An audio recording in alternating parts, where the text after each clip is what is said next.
Raul Santiago. I come from a small town in this, basically the center of Puerto Rico, called Villalba. Can't recall going very much to church, but we were Catholics. I mean, you got baptized and it was taken for granted whether you went to church or not. It just everyone was Catholic where I grew up. And at the age of 14, I came to this country. I came right here to Waterbury, Connecticut. To a new culture, basically a new language, a new school system. That's where I had my first problems. Basically, was with the school. When I came here, I remember I would probably go to mass on Easter or Christmas, or maybe once in a while to check out the girls with the guys when I was a little older. But that was basically the contact I had with the church until I was the age almost 20 years old. I had what I call my conversion experience. At the time, I was heavily involved in drugs in the street, and some happened to me. I still call it a trip. I was doing some LSD at the time, and I thought it was the LSD, but I remember that basically my whole experience was a religious experience where I was able to remember what the things that I learned as a kid. Out of that experience, my life did change because not too long after that, I took a trip to Florida. When I came back, I wanted to work. I wanted to make a man of myself. And not too long after that, probably weeks after, I started going to church, and I noticed a difference. I noticed that as I sat back upstairs in the church, listened to the priest, I couldn't get enough of his preaching.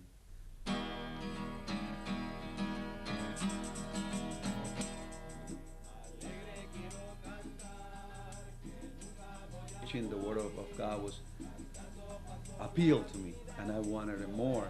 And I started going like a fanatic. I couldn't get enough, and that's when I started reading everything I could about the church, about the sacraments, about God, the Bible. I started going out of town to a different town for Bible classes. I slept, I ate, but I would be thinking about the church. Out of that experience came my interest for the church. I wanted to study more. I even thought of becoming a priest at certain times of my life. I guess every Catholic who has an experience like that automatically thinks about it. I don't know about a religious vocation in the church. So I did think. I even had a chance to go to a Catholic college for a year, and I did study some courses in theology. So I did learn more about the church. Also, I started noticing the difference between the Anglo culture, the Anglo Catholic Church, and the Hispanic Church, or the Puerto Rican Church, which is where I was going. Where, at least in the parish I was going, most of the masses were in Spanish, but I had contacts with other people. I had contacts with other parishes, and normally, as an example, we will have most of the the English-speaking masses upstairs in the main church, and you will go to a place like Meriden, and they would have the Spanish mass in the basement. I believe that in the process, a lot of the values that we brought from our own countries, and I could speak about Puerto Rico, those values, like I was saying before, even though I didn't have the official teaching of the church, I consider myself a Catholic, and I carry a lot of the values, family values. For example, we were taught when we were kids to say la bendición to our elders. That means bless me. I would ask my mother and father and anyone that was older than I was in the family to bless me, and they would say, may God bless you, may God go with you. And that's just a small example. We are losing the respect for the elders. That was part of, I believe a lot of our young people are losing that. And that was part of our religion. That was part of who we were as Catholics. As when we came here, not only we had a very difficulty adapting to the church, the Anglo church, because of culture and language, yet at the same time, because we didn't have the instruction or we didn't have the apoyo, the support, we were losing the good values that we brought from our own countries. And I believe that's a problem that up to today exists. Myself, I believe I have come a long way, and when I talk about this, again, my own experience, because of my own experiences and the opportunities that I have had to study, to learn by myself in many cases, and also the many people that I have met along the way. I've been able to communicate with a lot of English speaking people, a lot of good people. But speaking as a Hispanic in general, seeing the struggle of a lot of that a lot of my own people go through, and identifying with them as a community, as a group, I believe we, to a point, we are treated as second class. We even though in some parishes we might be accepted by the pastors, the general community will not accept us. Meanwhile, we have other denominations who are aggressively, very aggressively, reaching out to the Hispanics. And the numbers say that we lose around 60,000 Hispanics to these other churches a year. Well, looking at the other denominations, basically the evangelicals like Assemblies of God, Jehovah's Witnesses, one thing that they do is that they train native Hispanics, native pastors or ministers or lay people to reach out to the community. In our church, it's very difficult because of in order to be a pastor, you have to be a priest, and in order to be a priest, you have to be single, and that's one of the situations. Most of our people don't want to be priests. Maybe they have not been reached. It's not been there. Maybe they haven't been taught. Whatever. But the fact is that we don't have the ministers that the other churches have. All the ministers that do minister to the people, the Hispanic community are native, are from the same people. So they have that advantage because they know the problems, they know the language, they know the culture, and they're able to reach out and bring them to those denominations. In our church, we are not either training our lay people, or spending enough to train our lay people, or ordaining more Hispanics. Again, even the program for the deacons, which I believe that's what our late Archbishop Wayland wanted to do, was ordain these deacons so they will be more like pastors, but they became more of altar boys, which is what he didn't want. That I've been reading that's not what he wanted, but a lot of our deacons are just becoming what he called glorified altar boys, doing more service in the church and less pastoring. And I believe that's one of the elements, one of the problems where the other churches do aggressively teach and train and reach out, while our church just, I believe, takes it for granted. I think our church is waking up, but I don't think they have fully awakened to that fact. I believe that's one of the major problems, not having our own pastors, our own shepherds. Also, we have to keep in mind that it's more than just a problem with the language. Sometimes the mentality is that if we teach them the language, they will become part of the community. They will be assimilated. I think there's a lot of elements which include the culture and the values of the people. Sometimes I think the thinking is that if they learn English, they will become part of the Anglo Church. But I believe experience have taught us, and when we look at places like New York and places like Los Angeles and places like Texas, it's not like that. We have to take into account more than just a language, and minister to the people where the people are at, in their language, in their culture, in the way that they are.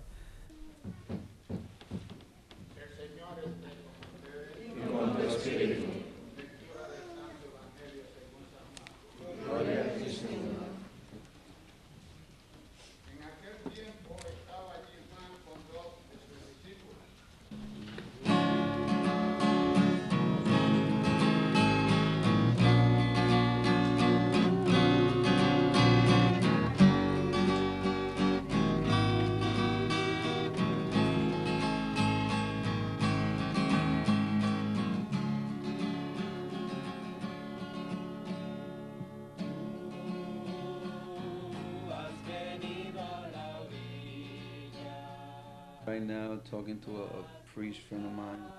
His vision, and I believe it's my vision and the vision of the Hispanic church, small groups, small cells, where people are able to be formed and taught within the large parish, but within small cells or small group, or what they call in some places comunidades de base, or community-based communities where people are trained and taught to be leaders and to form the people, as opposed to the mentality that we have a lot of times in the American church and Anglo church is that the more the better. If we could fill the church and have a lot of people in church, that means that we sense and we know, and the experience has taught us that people don't grow as much as they could grow. And even though we do need the large celebrations, but people need to be formed within the small cells. I believe that's happening in a lot of places already. Even in this country, I've read where some parishes are starting to do that, working with this small group format. I believe that's our vision. Again, it's where the pastors are going to come from these groups. And I believe our priest, this priest, Father David, is looking at those models, and but if he wants to implement something like that, it's going to take a while. But that's our vision, to yes, have the large celebration, but form the people, bring the people together in small groups, small cells. That's more of our vision. And of course, take advantage, take what the people have, work with the people where they're at, take their values, take what they have to offer, and bring it to the church instead of saying, well, here you are, here it is, we're going to teach you this, take this. No, I believe we need to bring out from the people what they already have. They have brought a lot with them that we're not taking advantage. And I believe we're failing in that by not capitalizing, by not taking advantage of what God already has given these people, and to bring it over here. I was sharing before that a lot of us, it's been put into our minds for so long that we don't have enough to offer, that what we have is no good, that we're starting to believe it ourselves. And that's such a lie, that we have to start reminding people your worth, you bring a lot with you, it's time to share it with the whole church. But I believe you do that in the small cell, the small community groups.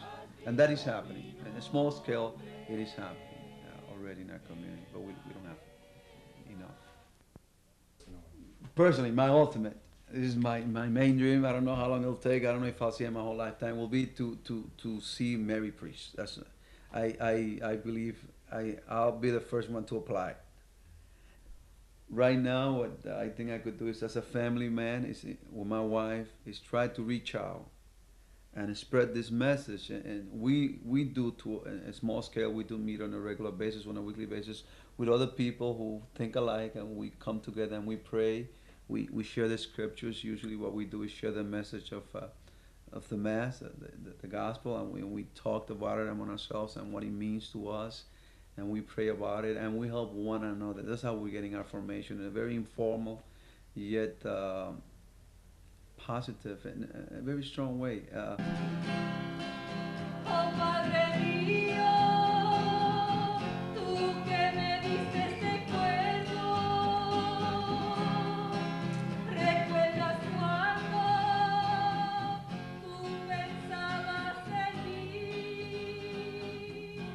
So to do more of that, also to work with this priest, to see more of these small groups being formed, and form leaders, and then see who has the capacity to lead, and train them. And I would like to see the church spending more resources on people, training people, putting the money instead of putting them in the buildings. Maybe I would like to see less buildings. Waterbury has a lot of Catholic church. Maybe I would like to see less buildings, less temples made of stone, and more temples made of flesh and people and souls.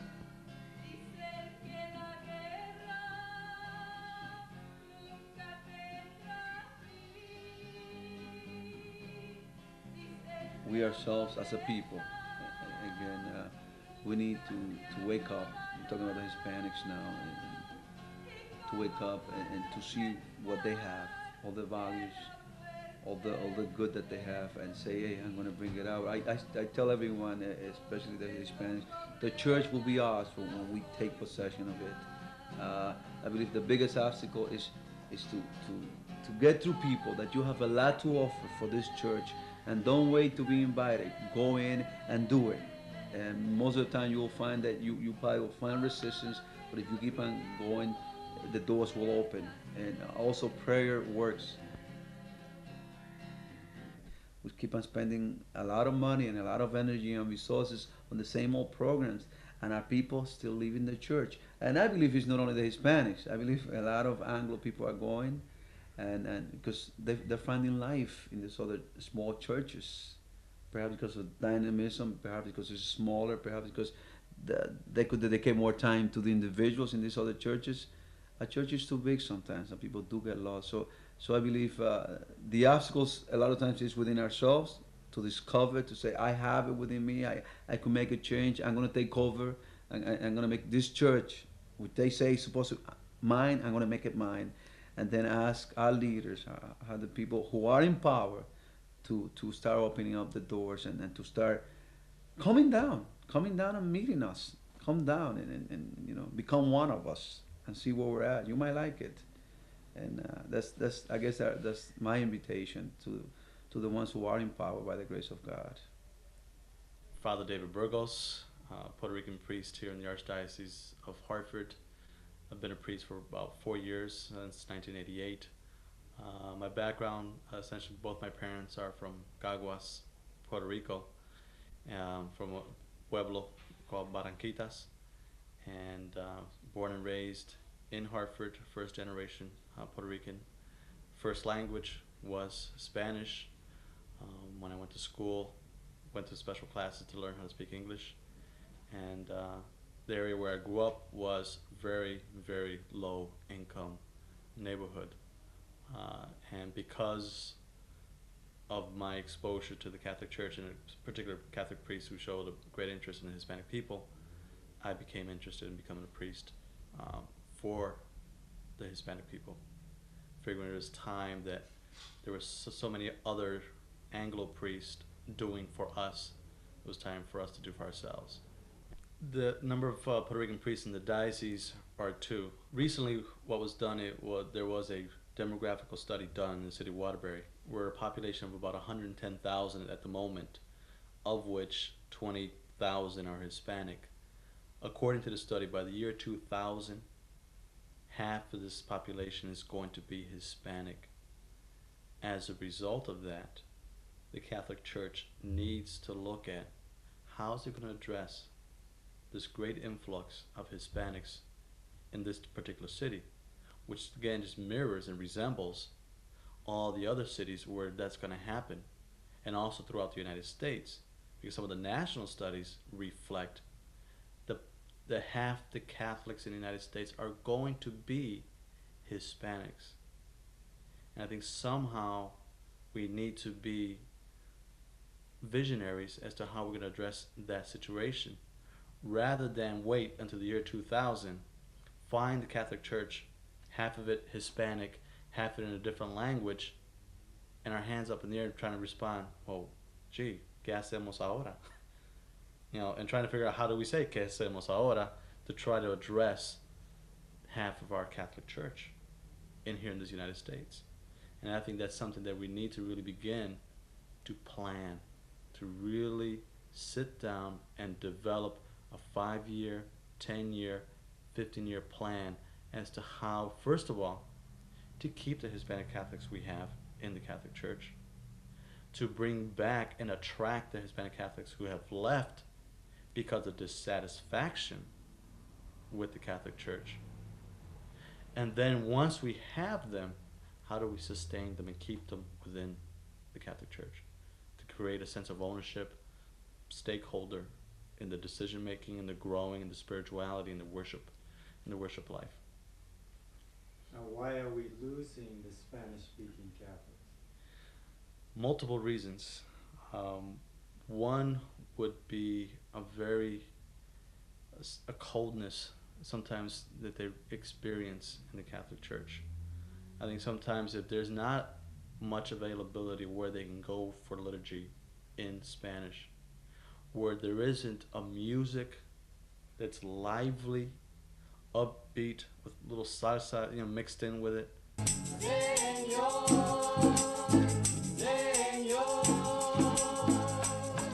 They feel like there's not really, like they've gone to worship. They feel they haven't celebrated. So a lot of times if they come someplace, and for instance they visit a church, and they see, Father Smith, and Father Smith may be a great person, but there's not a little fire. And the music is the typical choir music we get that's very nice and very mellow, that's not going to hit the spirit of the Hispanic person. With the Hispanic personality, you have to hit and focus on the emotionalism, the emotional depth and energy that we have. And that is something that needs to be addressed, and that's one of the reasons why they leave. The other sense, they feel like they're in a big, big mausoleum.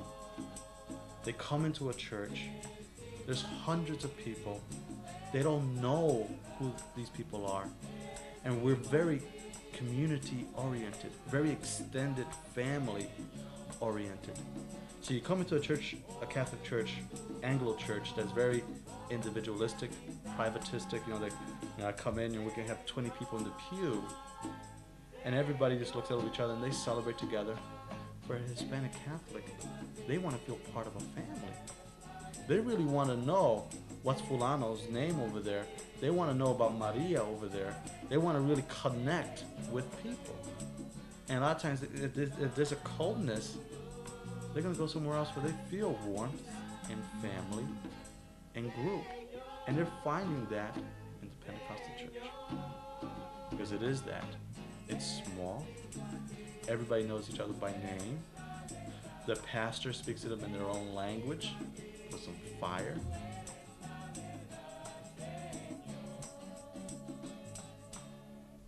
Also, they have a sense that they are contributing something to the worship service. They're not just there as spectators. And there is a sense of celebration. And they tap in to their own spiritual roots. I think those are the things, and why some of the reasons why some of the Hispanic Catholics are leaving. In some ways, we've turned them off. My vision of the church would be, first of all, again, small Christian communities, or another word that's going around the United States, basic Christian communities. Small nuclear cells of 8 to 10 people gathering together in their homes, sharing scripture, sharing their own faith stories at home. With some preparation, have different facilitators coming together to a center, be at the parish center. They get prepared and they go out into their small groups and they share with the people with some music, guitarra, little singing going on, the faith sharing, a lesson that, again, I keep on talking about the emotionalism, but I don't want to neglect the intellectual nurturing that we need also. And so that to have those two elements come in, and then the spiritual depth and maturing process needs to happen as well. So what I see is that small Christian communities throughout the neighborhood, it could be done neighborhood by neighborhood, it could be done street by street, but I think it could be be like a little web. You create one community here, they spin off into another community there, they spin off another community. And then to encourage all these people, then at home, they worship, and they come together as one large community on a Sunday, on a Saturday, and which they can then celebrate really as family because they all know each other. There's connections. And they come back with a spirit that is incredibly alive, with a spirit that is deep, and a spirit that's connected with their mind, their hearts, and the spiritual. That all those elements are integrated. And I think we need to focus on that, because sometimes we concentrate on the intellectual aspect. Another time we may concentrate on the emotional aspect or the spiritual, and we forget that these things shouldn't be separated. They should be together, kind of like melded together as one identity.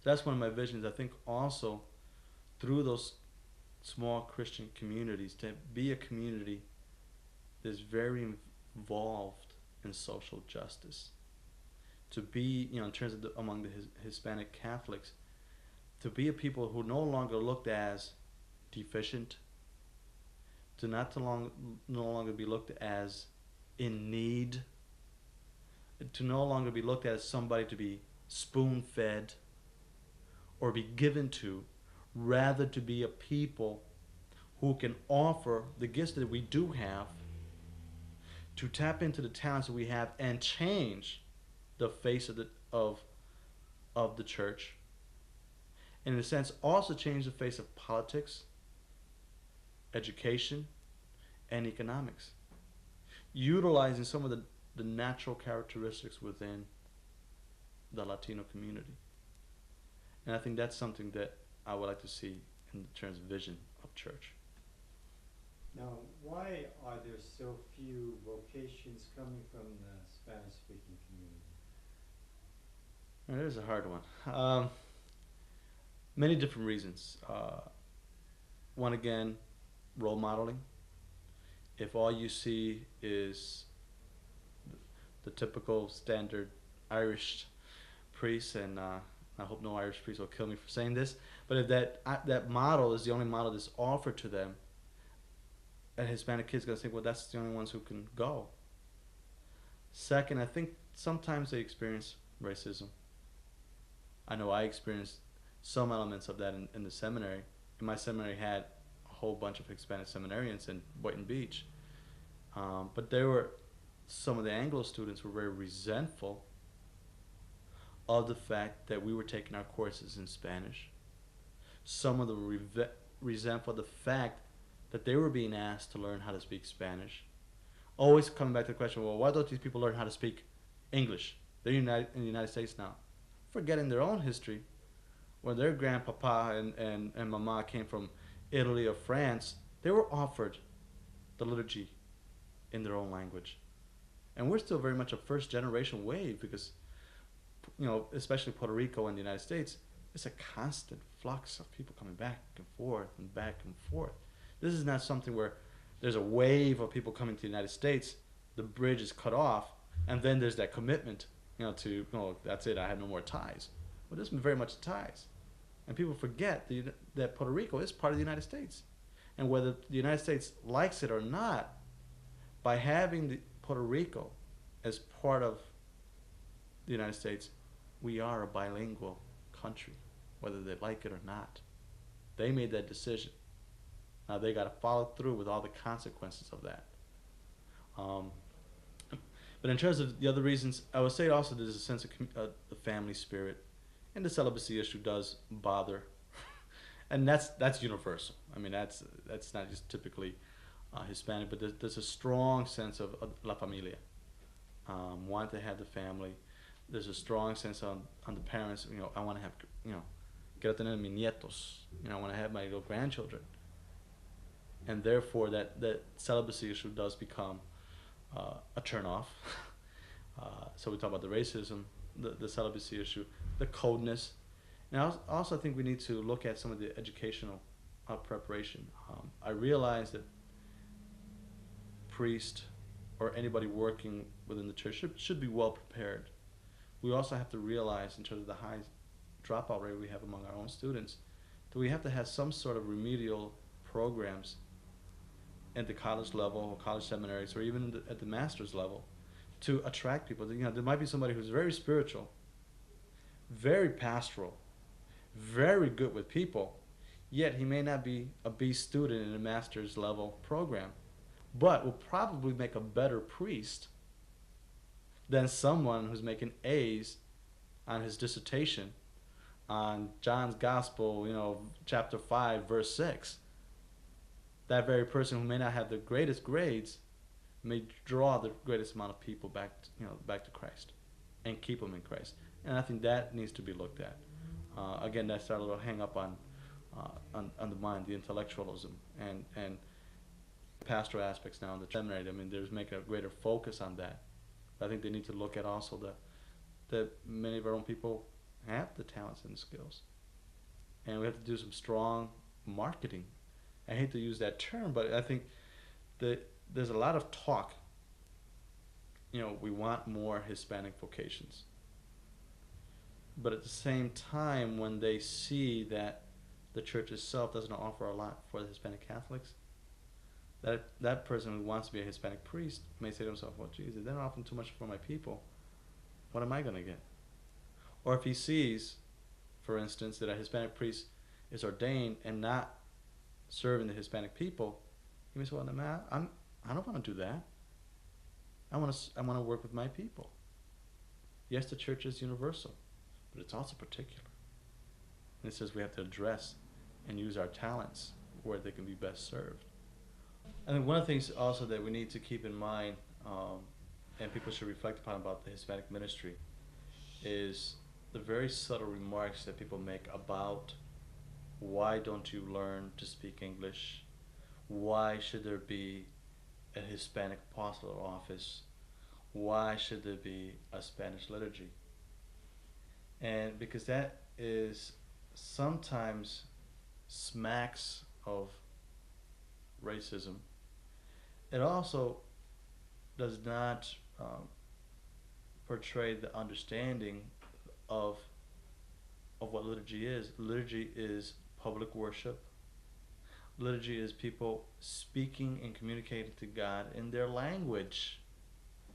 There is no such thing that it has to be the English language in which someone communicates to God with. And if we're going to impose that on a group of people simply because it's bothersome, it's inconvenient, we have to set aside special funds, we should. Because we want people to feel comfortable in the relationship with God. And we want people to speak in a language to God in which they can say their thoughts, their feelings, their emotions in the best possible way. And you may find people who say, well, I see these Puerto Ricans speaking English. There's a difference in terms of talking to you about a job they may have to do on the shop floor or when they go shopping. And there's another difference about the nuance about their expression of love with God, or there's a nuance about their expression of how their relationship with the Spirit is. I mean, if you're going to be talking to people about, for instance, in the sacrament of reconciliation, and you find out there's some certain things that are very, very key, and you miss that because you don't know that this word has this different shade of meaning. I mean, these are things that are critical and crucial. And also, we don't want to lose people.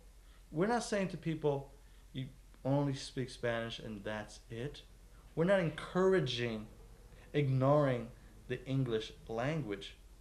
What we're encouraging is an appreciation of the gift of having two languages, and also the gift of being able to celebrate in a language where they feel comfortable in, and to have that ability and to have the choice to do that.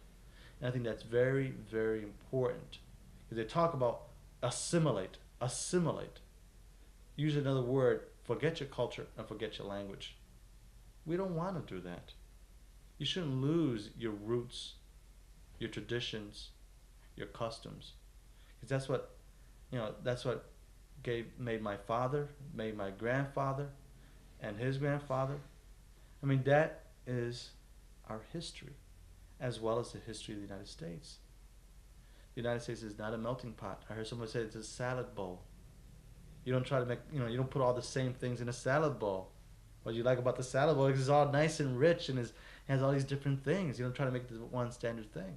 And I think that's very, very important. So I would just say to those people, please respect the language. Don't be frustrated. Learn to love it. Knocking on people's doors. That's what the Pentecostals do. That's what we should do.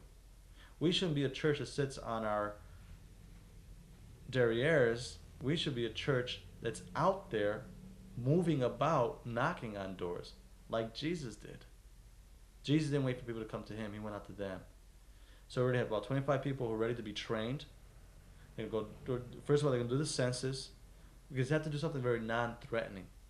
For the ones who are going to go out evangelize, got to build up their confidence.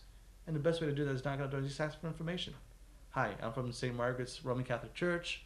Would you mind if I just have a couple minutes of your time? And people feel very comfortable just answering some basic questions.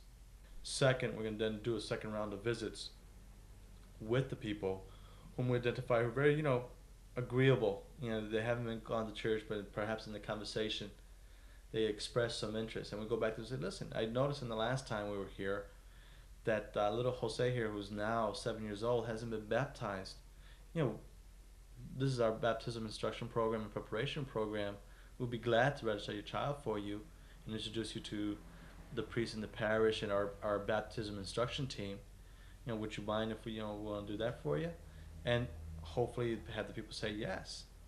Find out what their need is. For instance, if they have a child who's great in terms of sports, they say, listen, we got a marvelous basketball team in the parish. Why don't you have your son, join the basketball team? We don't say join the parish or come to church. Get them excited in what they want, and let them see that there is a loving group there. And then the third visit is have the evangelists talk about their own faith experience. And then talk to them, we have a little group meeting down your block. They'd meet on Wednesday night just for an hour. Why don't you just stop by and visit them? And they have them go stop by and visit, come pick them up, get them, and then they might feel very part of that community, and then draw them into the larger community. So we're talking about small Christian communities, but all coming back into the larger community. So that's the groundwork that's being laid, and I realize that's going to be at least a 2 to 3 year project. It's going to take time to convince people, to persuade people, to make people feel comfortable with the process, but it's worth the effort. How do you convey the reality of the Spanish-speaking Catholic Church to the English-speaking ones, the ones who will be looking at this? The only way of conveying that sense is asking them to recall in their own mind, like the best party they ever been to, the best festival they ever been to. Santo, oh Santo, Santo es el Señor. The Hispanic celebration is all about. That's what they will find every Sunday or Saturday or during the week at a celebration of the liturgy. I mean, all I would say, I would invite them, come to Hispanic liturgy. And trust me when I tell you, you'll want to tap your toes, you want to clap your hands, you want to move about. And you'll leave there feeling alive. That is the vibrancy, that is the sense of church that Christ imparted to his disciples, and why they were willing to put their necks on the block, because they felt more alive. They knew something real was happening. And I can only say, the only way you can do that, I can explain, is to feel it and to experience it. So if you know there's a Hispanic church or celebration somewhere, stop in. Because I will guarantee you, you will not get a look of, what are you doing here? You'll be very much welcome. You will not be rejected. You will not be ostracized. You won't be made to feel like the minority, ever. And I've seen it again and again.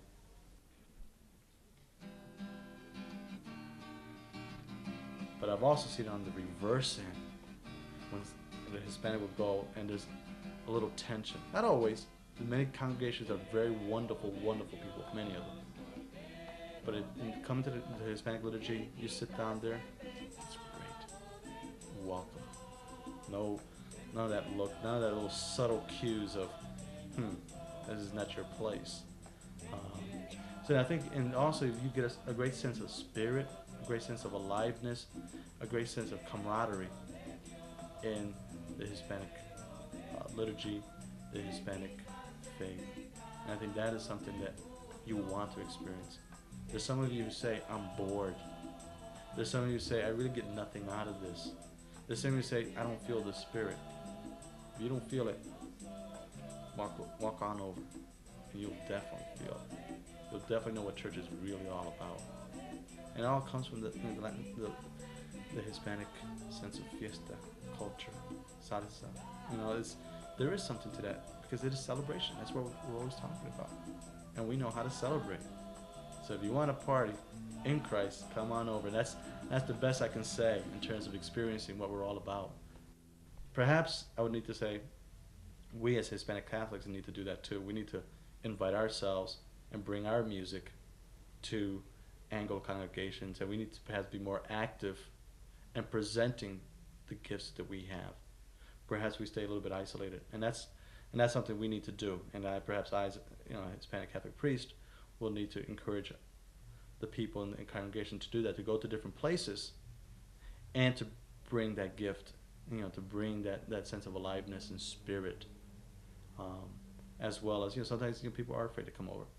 So again, if they're not, we should go over to them, and to make that possible. So that's what I would offer. Señor, Señor.